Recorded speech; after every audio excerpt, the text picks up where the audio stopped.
Paul Buttery is a maths teacher in Stoke-on-Trent, but he volunteers for a charity called One by One.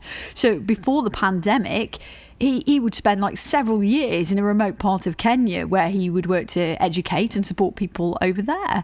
But COVID has meant he's not been able to go there since January 2020. But now, as we know, travel restrictions are changing and he can finally get back there, and he's on the show this morning. Morning, Paul. Good morning, Liz. First up, how did you end up in Kenya in the first place? What made you want to go out there? I think that was just something whereby I've always enjoyed helping people. I've always enjoyed helping people in maybe more difficult circumstances than myself. And when I first met Matthew and Becky Murray, who run the charity One by One, and I heard about what they did, I was just so keen to get involved. So the first time I went to Africa, I went to Kenya, very rural part of Kenya. So you may go to cities in Kenya, like Mombasa or Nairobi, and you will find lots of charities there doing various bits of work.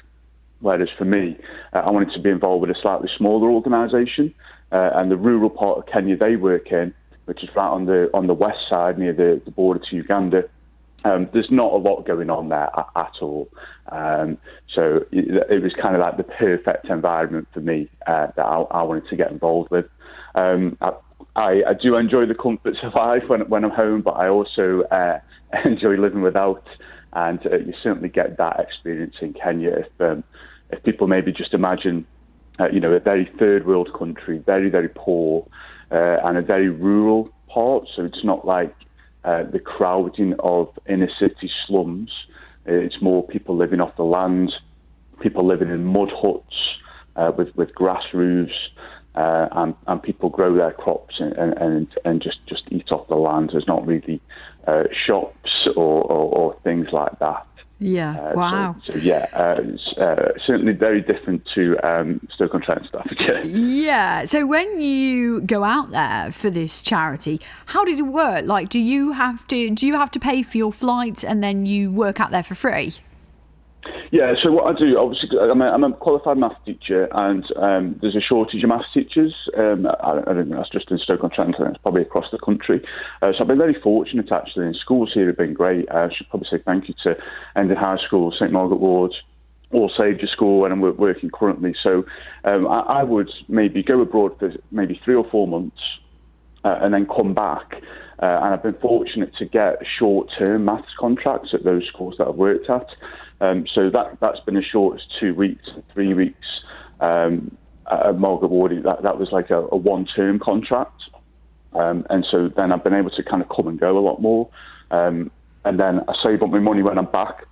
And yeah, I pay for my own flights. I don't like to take any money out of the charity. I think if people give money to the charity, it should go out to the yeah, that's amazing though, Paul. That's amazing. Like you say, your school has been so good with you then to let you go and do that. But what an amazing experience for you to bring back to schools here as well. I mean, do you come back and think, with our kids over here, you don't know you're born, or can you bring some great experience and stories to them? Oh, yeah. I mean, my current form group, I've got a year 10 form group at All Saviour School where I'm working currently. I mean, they probably just get bombarded with stories about Africa. And even just yesterday, I was doing an assembly. Because I'm going out in just a few weeks, I was quite keen to get the kids at school involved. So I booked myself a couple of extra suitcases on the aeroplane for my flight across. And I just wanted to tell the kids a little bit about what I do. I shared a few stories of the children in Africa and their backgrounds, and I've tried to get them involved. So ran a little appeal, just asking for some various items. I wasn't particularly asking for the kids to go out and sort of spend any money, or certainly to give me any money, but I was saying that my boys in Kenya, the girls as well, but especially the boys, are absolutely football mad. And they just, any free time they're playing football, they always want to ask me about football games that I've been to when I'm back home. So I said to the kids at school, if any of you got an old football shirt, I don't want anything sort of old in terms of being ripped or a bit tatty or whatever, but maybe something in good condition that you've outgrown. I asked the children at school to consider donating that to me. And then I'm going to hopefully fill the 2 suitcases absolutely to the brim and to the maximum weight limit, take that out there. Yeah. And distribute to the kids out in Kenya. Oh. So the kids at school, I tried to share some stories, but also get them involved. And then it'll be great when I come back to be able to feed back to the kids at school and say, listen, this is this kid in Africa, this is his name, this is his story, and there's a photo of him wearing your old football shirt, which always goes down well. I absolutely love that. That just sounds how lovely to be able to do that. I hear as well, Paul, that you were a little teared up this week after hearing that all the children or a lot of children in Africa are going to be vaccinated finally against malaria. This is something that's really affected you, isn't it? Yeah, I mean, I did, tear up a little bit, to be honest. I mean, I've been following the progress a little bit from afar of how the trial's been going in Ghana, in Malawi and in Kenya. But to hear this week that they've successfully announced the vaccine and that they're going to vaccinate children in Africa is huge. I mean, malaria is the biggest killer in Africa. Reports suggest anything between 500,000 and 800,000 people die a year of malaria, just a horrendous disease. And I know that firsthand. You know, I could name a little boy named Titus who we had in our care in Africa, just 9 years old. And I remember the dates. It was June the 5th in 2019. We found out he'd got malaria. Unfortunately, on June the 6th, he passed away. And I could name more stories of people I've known who passed away with the disease, elderly people and children. I myself count myself very lucky that I contracted malaria in 2017 and got better, and I owe a huge debt of thanks to the North Staff's Hospital, Ward 117. The doctors and nurses down there were fantastic. I was 10 nights in the hospital, very, very ill, but they got me back to health.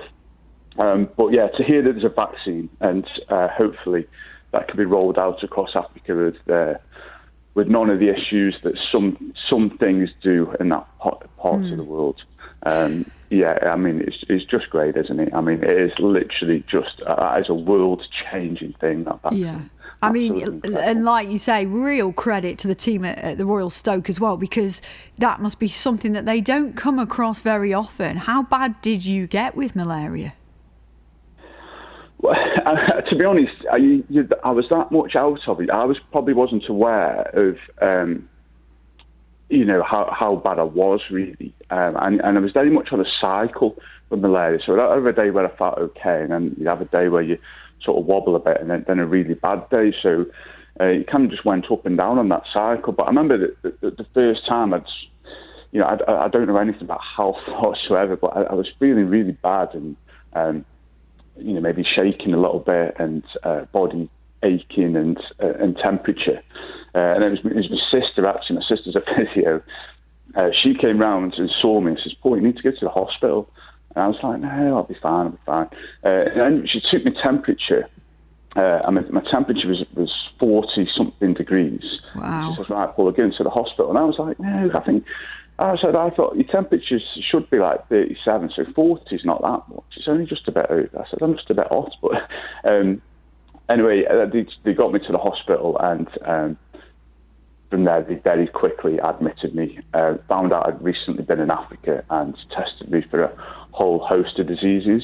And the issue was, to confirm a malaria diagnosis, they need 3 positive tests in a row, but they will only test 24 hours apart. So when I was first in, the first test came back positive, the second one came back positive, but the third one came back negative. I'm not quite sure why, because then the fourth one came positive, the fifth positive. And all the time, because they can't confirm the diagnosis, they wouldn't actually start the treatment. So they were looking after me as best they could. But eventually there was a doctor that came in, and he was from Sudan, maybe South Sudan actually, which just borders Kenya to the north. And he came in, he just took one look at me and just said, he has got malaria. And they started the treatment, and I got better. Oh my goodness. thank goodness. And you're still with us, and you're getting to go back out there and take that amazing experience and a lot of football shirts to the kids in Kenya. Paul, I could chat to you all day, but I better not. But it's been so lovely having you on the show. Thank you. No, you're very welcome. Yeah, appreciate the call. Thank you. And yeah, One by One, the charity, we do what we can, and we really appreciate the support of people back home, people like you championing us on. So thank you very much, Liz. Cheers, Paul. Paul Buttery is a maths teacher, and like he says, with that charity, going back out to Kenya later on this month, and hopefully we'll get him back on and find out how his trip's gone.